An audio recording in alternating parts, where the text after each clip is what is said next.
안녕하세요, 김과장입니다. 여러분 혹시 세계에서 가장 큰 댐이 어디 있는지 아시나요? 바로 중국의 산샤댐입니다. 산샤댐은 중국 남부를 흐르는 거대 하천이죠. 양쯔강 상류를 가로막아서 만든 댐인데요. 높이는 181m, 길이는 2.3km에 이릅니다. 저수 용량은 약 390억 톤인데 한반도의 모든 강물을 합친 것보다 2배가 많은 양이고요. 우리나라에서 가장 큰 다목적 댐이 소양강 댐인데 규모로는 이 댐의 12배가 넘어갑니다. 어마어마한 물의 무게 때문에 지구 자전 속도가 느려졌을 거라는 연구도 있고요. 2020년 중국 내륙에 폭우가 내리면서 산샤댐이 방류량을 크게 늘린 적이 있어요. 이때 황해에 담수가 너무 많이 흘러와서 염도가 떨어지고 이 때문에 제주도 앞바다의 해양 생물들이 위험하다는 이야기까지 나왔습니다. 인간이 벌이는 토목공사가 얼마나 크면 이렇게 지구 환경을 바꿀 수 있을 정도일까 좀 신기하기도 한데요. 자, 그런데 실제로 지구 환경을 완전히 바꿀 수 있을 만큼 거대한 토목공사가 계획된 적이 있습니다. 오늘의 주제, 지구를 파괴할 수도 있었던 미친 규모의 토목공사입니다.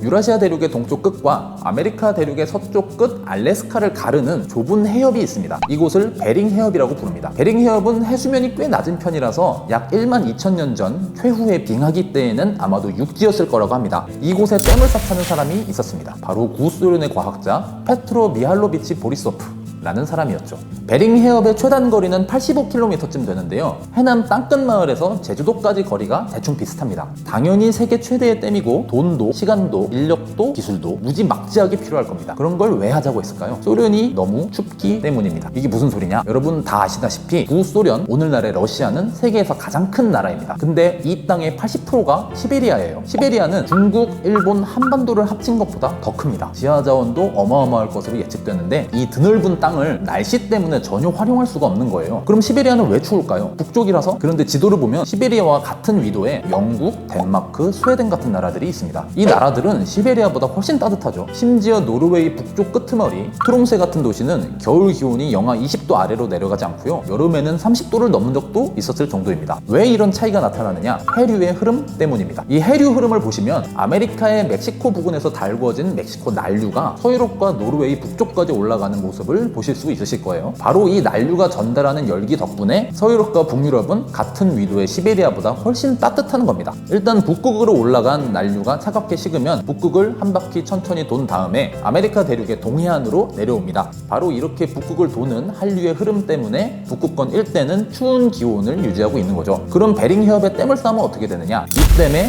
거대한 모터를 달아서 북극해의 차가운 물을 태평양으로 뚝뚝 빼버리는 거죠. 그렇게 북극해의 찬물이 빠져나가면 그 빈자리를 채우려고 대서양의 따뜻한 물이 더 많이 올라오겠죠? 그럼 그 열기에 자연스럽게 북극이 녹을 것이고 북극권 일대는 북서유럽처럼 온화한 기후가 되는 거예요. 자, 이게 무슨 미친 소린가 싶으시겠죠? 그러니까 이때만 해도 지구온난화 같은 개념이 전혀 없었던 겁니다. 환경 파괴보다는 오히려 돈이 문제였는데 이 계획에는 요즘 돈으로 환산하면 약 1380억 달러, 160조 원가량이 들어갈 것으로 예상됐습니다. 참고로 우리나라 1년 예산이 약 500조 정도 됩니다. 당연히 무지막지한 돈인데 또 아주 터무니없는 돈은 아닙니다. 그래서 이 계획은 생각보다 진지하게 논의가 됐는데요. 따져보면 이득을 보는 게 소련만이 아니거든요. 세계에서 두 번째로 큰 나라인 캐나다도 국토가 거의 다 북극권에 들어가 있는 나라거든요. 또 미국도 알래스카의 기후를 변화시켜서 이득을 볼 수 있죠. 어쨌든 다행히도 이 계획은 그냥 계획에 그쳤습니다. 그런데 실제로 이 계획이 실행된 미래를 다룬 소설도 있습니다. 이 소설에서는 태평양 일대가 얼어붙고 아메리카 동부는 사막이 되어버렸다고 묘사하던데 일단 엄청난 재앙이 닥치는 건 확실할 겁니다.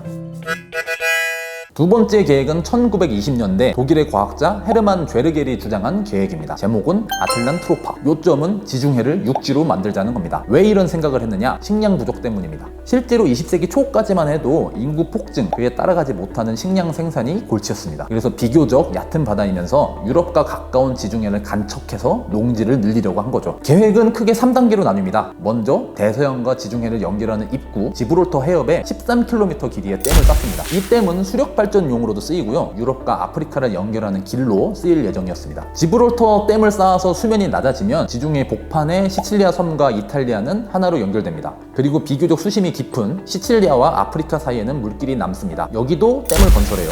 이게 두 번째 댐입니다. 그리고 마지막으로 흑해와 지중해를 연결하는 마르마라 해에도 거대한 댐을 쌓습니다. 이렇게 세 부분의 댐을 쌓고 지중해의 물을 뽑아내면 지중해 수면이 약 200m 내려가고 66만 제곱킬로미터, 거의 프랑스 면적의 지중해역에 맞먹는 거대한 땅이 마련된다는 겁니다. 영 황당한 소리 같지만 자세히 보면 의외의 디테일도 있어요. 예를 들어 이렇게 지중해의 물을 쫙쫙 빼버리면 물 위의 도시로 유명한 베네치아 같은 곳은 아예 사라지거든요. 그건 안 되니까 거대한 운하를 파서 베네치아까지 물을 공급하도록 합니다. 야, 이런 짓을 하면서 관광지는 지키는 디테일 대단하지 않습니까? 또 지중해와 홍해를 잇는 수에즈 운하에도 추가 공사가 필요합니다. 이것도 계획에 들어가 있어요. 이렇게 디테일에서 드러나듯이 생각보다 상당히 진지하게 논의된 계획입니다. 실제로 이런 일이 진행된다면 어떻게 될까요? 일단 지중해는 대서양보다 염도가 매우 높은 바다입니다. 간척으로 새로 생기는 땅에 농사를 짓는다? 풀도 못 자라는 소금 사막이 될 확률이 훨씬 높아요. 기후도 크게 바뀝니다. 아프리카의 사하라 사막에서 불어오는 고온 건조한 바람이 그대로 유럽을 삼켜버릴 확률이 높습니다. 아프리카에서 남유럽에 이르는 거대한 사막이 생기는 거죠.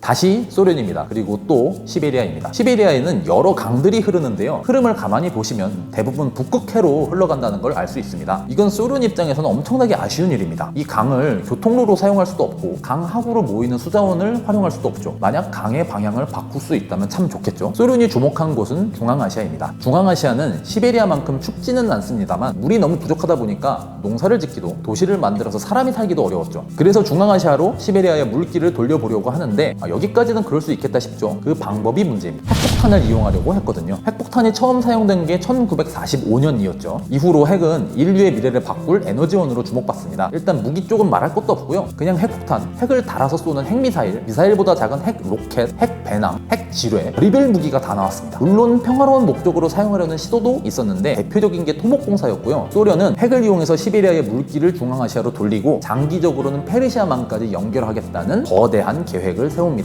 대략 1960년대부터 본격적인 계산에 들어갔고요. 1971년에는 실험적으로 핵폭탄을 터뜨렸죠. 그 결과로 거대한 호수가 만들어지기도 했습니다. 계산 결과 무려 250개의 핵폭탄을 그것도 연쇄적으로 터뜨려야 한다는 결론이 나왔죠. 다행히도 실행에 옮겨지지는 않았습니다. 그런데 의외로 과학자들이 걱정한 건 방사능 낙진이 아닙니다. 북극해로 흘러드는 물이 줄어들면 북극의 염도가 늘면서 환경 파괴가 생길 수 있다는 점이었죠. 이런 고민을 할 만큼 중앙아시아의 물 부족은 워낙 심각합니다. 그래서 강 흐름을 바꾸자는 아이디어는 여전히 꽤 진지하게 논의되고 있다고 하네요.